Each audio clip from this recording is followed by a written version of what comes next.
and welcome to Module 7 of our series on playing Association Croquet. In this module we're going to be looking at errors, faults and wiring, but not necessarily in that order. Balls are said to be wired from each other when there is one of the permanent obstacles on the court separating them. That can be a hoop or a peg. Let's have a look at a few examples. In this case, the red and the yellow are wired because they're either side of a hoop. One ball can't hit the other ball directly. This is basically the same situation, but here of course it's the peg that's the obstacle rather than a hoop. And in this situation, yellow is quite tight on hoop 6 and red is quite tight on hoop 5. So they are wired from each other. But of course they may not be wired from other balls. There may be balls on the boundaries here which they can see. And fairly obviously, if I'd left this red ball, my opponent's ball, in this hoop, either in the hoop or even just in the jaws, that would be wired because the opponent would be limited as to how and where he could play that ball. As we've seen, balls may become wired because one ball can't see another ball because of an obstacle, and that can be done deliberately or accidentally. And in the handicap game, it's very often the accidental wiring which occurs more than deliberate wiring, because clearly if in the handicap game, if someone has bisques, they can easily escape a wired situation as we had here by the hoop, simply by tapping a ball, taking a bisque and off you go. Wiring is much more powerful as a defence or attack mechanism in the level game, where you can deliberately wire people in order to force them to play a certain shot. Let us say that in the example we've just looked at with balls on hoops 5 and 6, that had been done deliberately. If I had put my opponent balls in that position, I must leave each ball with at least one ball that it can see clearly. In other words, here we have the red. It must be able to see both sides of at least one other ball on the lawn. Not necessarily the ball it wants to play or a partner ball, but one other ball. And here we have a situation which you've seen where red is tight on hoop 5 and my balls, the blue and the black, are over there on the east boundary. And of course red could shoot at either one of those with the hope of hitting, but of course if he misses, he's leaving himself open to a break building opportunity. Let's look at a slightly different situation. Let's say if the red ball wasn't there but there, say, the owner of red can no longer see either the black or the blue. And if I, as the owner of black and blue, had put the red ball there, and the red ball can't see the yellow ball either because the peg's in the way, the owner of the red ball can pick it up and play his ball off either of the two balk lines. And that's called a wiring lift. The other half of the lift laws are that not only must a ball be able to see one other ball on the court, but the opponent must be able to play a normal shot. So for example, here is the red ball tight on the peg, and if the ball even though he can see perhaps my ball's over there by hoop 4, he obviously can't play a normal shot because the peg's in the way. So that would be a wiring lift. So the situation has moved on. The owner of red ball has picked it up, played a shot off the B balk by corner 3 down the line to aim at black and blue, and has missed, ended up in corner 4, and black and blue have played so that they're nicely placed to run one back. But here's the yellow ball several turns later, 2 turns later, which is still on hoop 6, and it's still wired because I put it there. And so the owner of the yellow ball can still claim a wiring lift, pick it up and play either at his own ball down in corner 4 or shoot at one of my balls over here by corner 3. So you've always got to be careful if you're doing a deliberate wiring to make sure that you actually clear this ball out of the way so that there's no question of a wiring lift, or you put your balls somewhere safe. But it's not a wiring lift if I can't take up my normal stance. I might like to put one foot there where the peg is and another foot over here, and the peg's in the way. That's just tough luck. So you've got to straddle the ball and get yourself into a position where you can hit it. Safety is something that you've always got to think about in Association Croquet. Here we are with black towards the middle of the lawn, and I've just come onto the court. My opponent has left his balls over here on the boundary, and one is more or less behind the other, and that's what's known as a guarded leave. What it means is that if I shoot at either of his balls, and I'm more likely to shoot at red than yellow because it's nearer, and miss, he has got a very, very easy break building chance. So you should always think more than once about shooting at opponent balls which are in this sort of guarded leave position. Unless you're absolutely certain that you're going to hit in, it's far safer to run away to your own ball. And in this case, my partner ball is up there on the north boundary, and I could take a shot at red, but I'd much rather play a ball which will go on the north boundary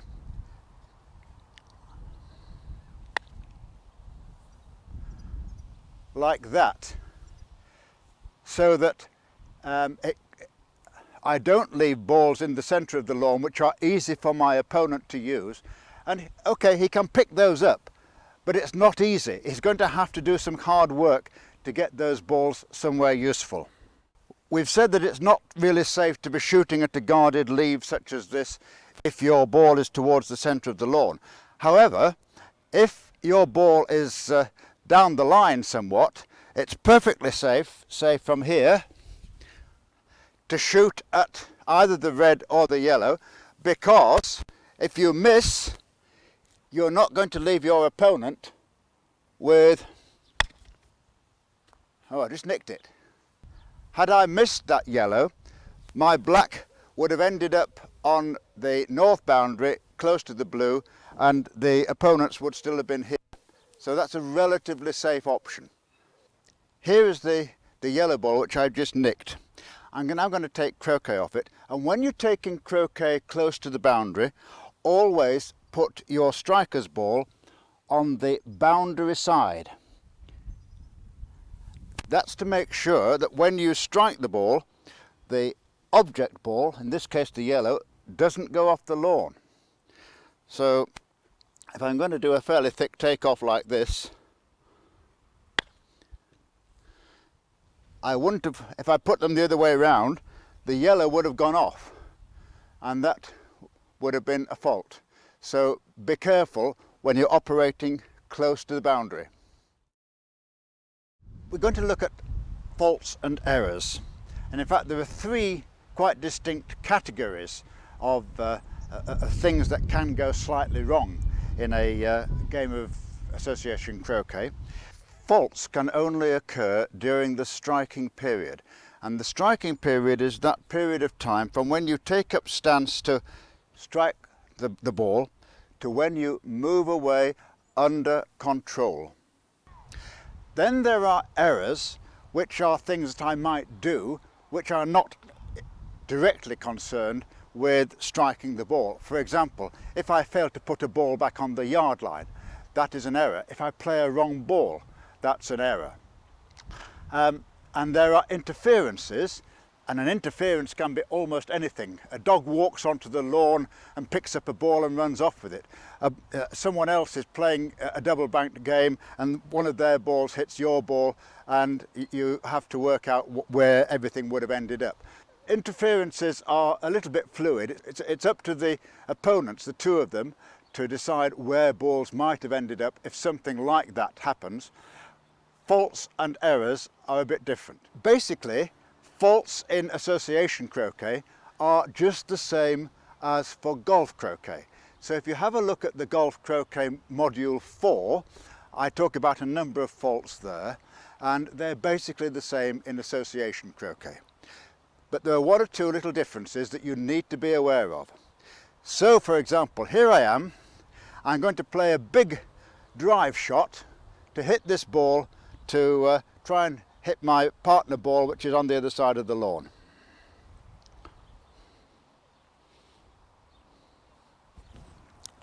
Oops! I missed it. In association croquet, that counts as a stroke. In golf croquet, it doesn't, because I didn't touch the ball. Conversely, I'm playing a nice little dinky shot up to the hoop, very carefully. Up! In golf croquet, that would count. In association croquet, because I wasn't actually intending deliberately to hit the ball, I was just lining up, that does not count. So I can put the ball back and try again. And of course, similarly, here I am going to do a stop shot. Oh! That counts. I was intending to hit the ball. I didn't, but it counts. So be careful when you're playing shots in AC. I'm going to play a fault shot.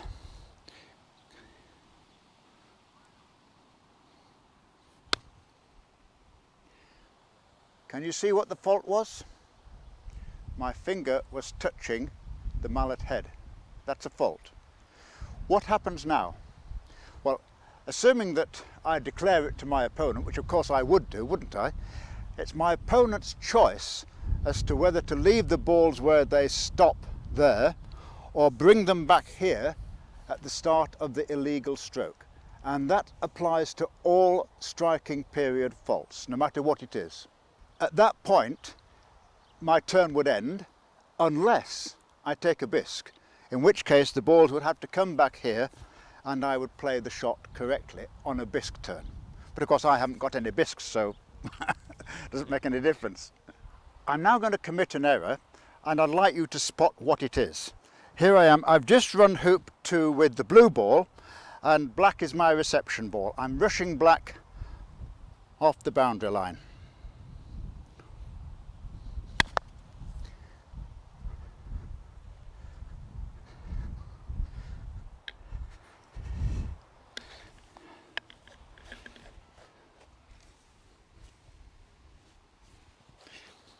And I'm going to pick up my opponent's red ball, which is over there in the corner, take it down towards the centre of the lawn and use the yellow as my pioneer for hoop 3.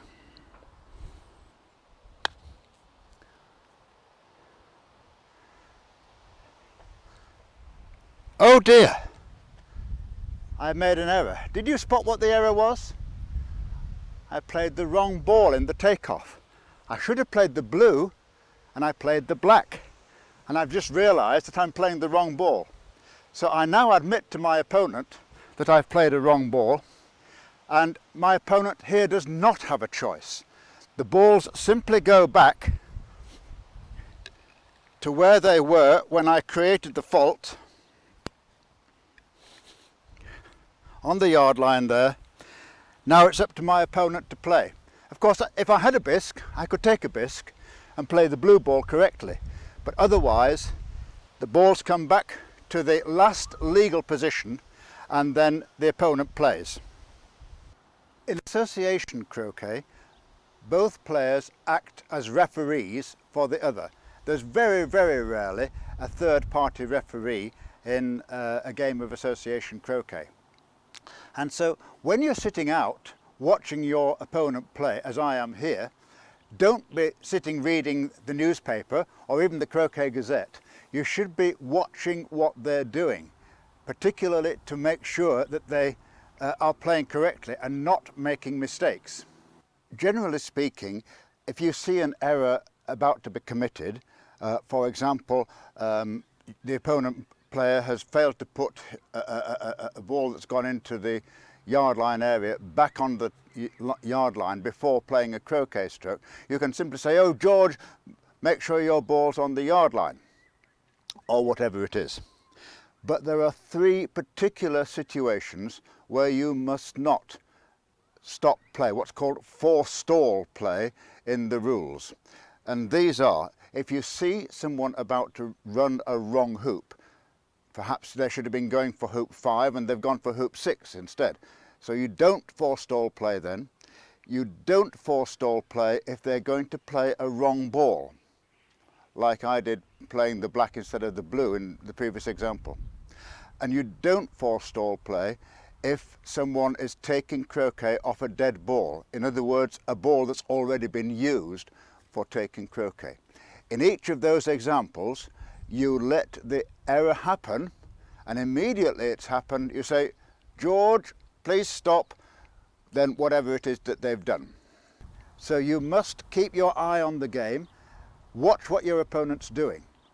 And of course, if you are the opponent who's receiving bisques, in other words, you're not as good a player as your opponent, then you should be watching him anyway, or her anyway, to see how he plays and how much better he plays than you might play. So croquet is a learning experience. It's not a question of sitting out here being bored to tears watching somebody go around. Look, think and learn. There are occasions when you should invite your opponent to come and watch a stroke being played. My opponent has stuck in hoop 3 here and leaving my blue ball here.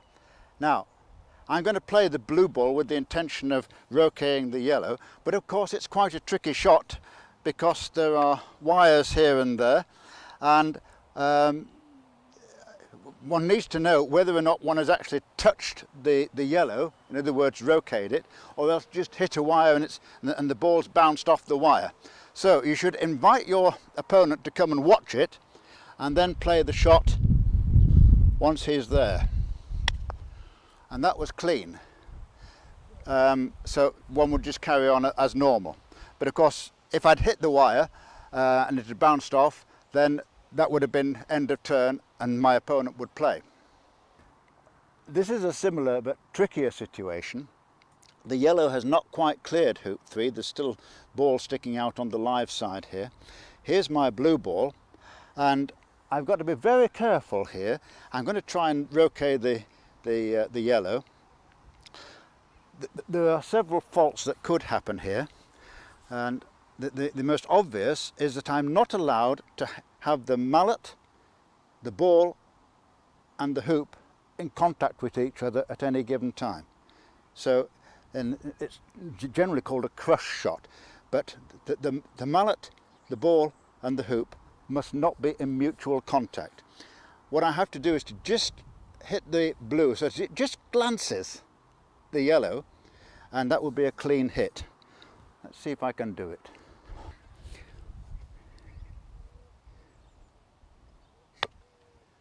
No, so I didn't. That hit the hoop. So I missed the roquet, hit the hoop, and now the owner of yellow would have a very easy shot straight out of the hoop and play the blue. So again, shots that you need to be careful of and get your opponent to watch to make sure that everything is correct. If you make an error, there is what's called a limit of claims. When you either have to admit the error or the opponent has to forestall play. Say, George, stop a minute, you've made an error. Generally speaking, the limit of claims is the start of the next turn, the first shot of the next turn. But there are some other variants on that, which I'm not going to talk in detail about here, but just to note that there are one or two variants. A very important thing is to notice that you put the clip on the right part of the hoop. Here we are at hoop 3. My opponent has mistakenly put the clip on the top, the crossbar of the hoop, when he should have put it on the side. If it's on the top, of course, this means that hoop 3 is his next hoop. If it's on the side, it means that hoop 4 back is his next hoop. And there is a huge difference between him being for hoop 3 and for hoop 4 back. In hoop 3, he's only just started. Doesn't really matter. When he gets to 4 back, he's nearly finished. And so the opponent would probably adopt a completely different line of play depending on whether he thought he was in no danger when it was there, or if he thought it was in serious danger when it was there. And if this would become obvious, of course, because at some point the owner of the yellow ball would approach the hoop from this side with the clip there for hoop 3, and his opponent would say, "Oi, you're going through the hoop the wrong way." "Oh no," he said, "I'm sorry, the clip should have been there." And in that case, you have to rewind play all the way until that point where the clip was put in the wrong place on the hoop. All the balls go back to where they would have been. And this will tax your memory, because it might be quite a few minutes ago, might be half an hour ago. Who knows? But you've got to try and work out for the best. And of course, if other hoops have been run, if bisques have been taken, those can all be cancelled and reinstated. It's a very difficult situation, so please be ever so careful when you're putting the clip on the hoop, because that makes a huge difference to the state of play of the game. So that's the end of Module 7 about errors, faults and wiring. Because of the limitations of the film and the timing, I've only really been able to cover it in quite sketchy detail. You need to look at the rules, the laws in the book, and also to get out and play and do it for real, and then it will all become live to you. But I hope you've enjoyed that, and please join me for our final module, Module 8, when we're going to wrap it up.